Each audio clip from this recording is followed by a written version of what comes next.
প্রিয় দর্শক, এই মুহূর্তের সবথেকে বড় খবর, আবাস যোজনার টাকা এবং 100 দিনের কাজের যারা এখনও পর্যন্ত জব হোল্ডাররা টাকা পাননি, তো আপনাদের জন্য এই মুহূর্তে একটি খুশির খবর উঠে এসেছে রাজ্য সরকারের তরফ থেকে।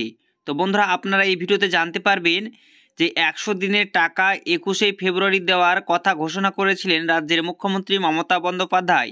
তবে এই মুহূর্তে যে আপডেট উঠে আসছে, তারিখ আবার পরিবর্তন করা হয়েছে এবং মার্চ মাস থেকে দেওয়া হবে। এছাড়াও আবাস যোজনার যে বাড়ি বানানোর জন্য যে টাকা দেওয়া হয়, সেই টাকা কত তারিখ থেকে দেওয়া হবে গ্রাহকদের ব্যাংকের অ্যাকাউন্টে, আপনারা এই ভিডিওতে জানতে পারবেন। তাই ভিডিওটি স্কিপ না করে আপনারা সম্পূর্ণ দেখবেন। আর ভিডিওটি ভালো লেগে থাকলে অবশ্যই লাইক করবেন।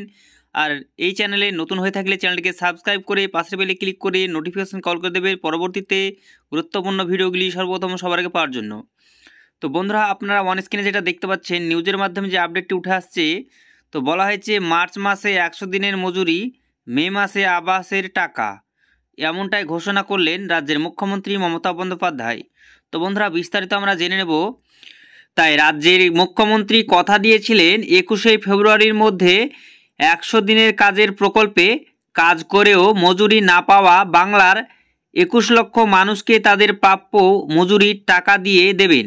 সেই ঘোষণা মোতাবেক রাজ্য বাজেটে সেই খাতে 3,700 কোটি টাকা বরাদ্দের কথাও জানান রাজ্যের মুখ্যমন্ত্রী মমতা বন্দ্যোপাধ্যায়। কিন্তু 2024-25 অর্থবর্ষের সেই রাজ্য বাজেটের বিতর্কে অংশ নিয়ে এদিন মুখ্যমন্ত্রী মমতা বন্দ্যোপাধ্যায় জানালেন, 21শে ফেব্রুয়ারি নয়, 100 দিনের কাজের মজুরি মিলবে 1 মার্চ থেকে, অর্থাৎ মার্চ মাসের 1 তারিখ থেকে 100 দিনের কাজের মজুরি মিলবে। একই সঙ্গে তিনি এটাও জানিয়েছেন, বাংলার যে 11 লক্ষ মানুষের নাম কেন্দ্রের আবাস যোজনা প্রকল্পের মধ্যে ওঠার পরেও কেন্দ্রের তরফে টাকা দেওয়া হয়নি, তাদেরও রাজ্য সরকার বাড়ি বানানোর জন্য টাকা দেবে আগামী মে মাস থেকে। তাহলে বন্ধুরা, আপনারা এই দুটো খবর আপনাদের জন্য অত্যন্ত গুরুত্বপূর্ণ। আপনারা মার্চ মাসের 1 তারিখ থেকে 100 দিনের কাজের টাকা যারা এখনও পাননি, মার্চ মাসের 1 তারিখ থেকে পাবেন সরাসরি ব্যাংকের অ্যাকাউন্টে, এমনটাই বলা হয়েছে। এছাড়াও আবাস যোজনা প্রকল্পে যাদের নাম নথিভুক্ত করিয়েছিলেন এবং নাম লিস্টে রয়েছে 11 লক্ষ মানুষ, তাদেরকে টাকা দেওয়া হবে। এখানে পরিষ্কার করে বলা হয়েছে আগামী মে মাস থেকেই। তো এখানে বলা হয়েছে দফায় দফায় সেই টাকা দেওয়া হবে, একসঙ্গে টাকাটি দেওয়া হবে না, বিভিন্ন দফাতে আপনাদের সরাসরি ব্যাংকের অ্যাকাউন্টে টাকা পৌঁছে যাবে। মুখ্যমন্ত্রী এদিন জানিয়েছেন 1 ফেব্রুয়ারির বদলে 1 মার্চ থেকে 100 দিনের কাজের টাকা দেওয়া হবে। কেননা হিসাব করতে গিয়ে দেখা গিয়েছে যে 21 লক্ষ মানুষ তাদের প্রাপ্য মজুরি থেকে বঞ্চিত হননি, সংখ্যাটা আরও বেশি। তাই সমীক্ষা চালানোর পরে দেখা যাচ্ছে 100 দিনের কাজের প্রকল্পে কাজ করেও মজুরি না পাওয়া মানুষের সংখ্যা এ রাজ্যে প্রায় 24,50,000। ফলে গোটা প্রক্রিয়া শেষ করতে আরও কিছুটা সময় লাগবে, এমনটা জানাচ্ছে রাজ্যের মুখ্যমন্ত্রী মমতা বন্দ্যোপাধ্যায়। তাই 21শে ফেব্রুয়ারির বদলে 1 মার্চে টাকা দেবে রাজ্য।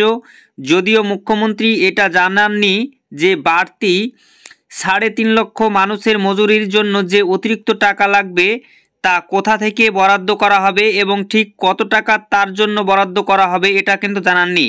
তবে অনুমান করা হচ্ছে যে রাজ্যের স্বাধীন দায়িত্বপ্রাপ্ত অর্থমন্ত্রী চন্দ্রিমা ভট্টাচার্য তার বাজেট বিতর্কের জবাবি ভাষণে এই বিষয়ে উল্লেখ করলেও করতে পারেন।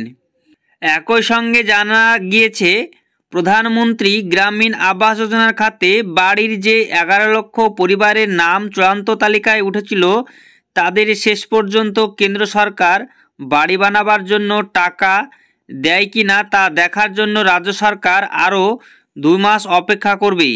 এপ্রিলের মধ্যে কেন্দ্র সরকার সেই টাকা না দিলে মে মাস থেকে রাজ্য সরকার দফায় দফায় ওই টাকা রাজ্যের তরফেই ওই 11 লক্ষ পরিবারকে পাঠিয়ে দেবে বাড়ি বানানোর জন্য টাকা।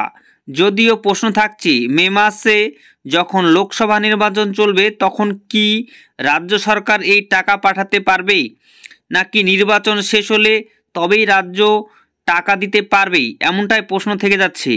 তো বন্ধুরা, এই মুহূর্তে যে আপডেটটি উঠে এসেছিল রাজ্য সরকারের তরফ থেকে, আপনাদেরকে এই ভিডিওতে জানিয়ে দিলাম।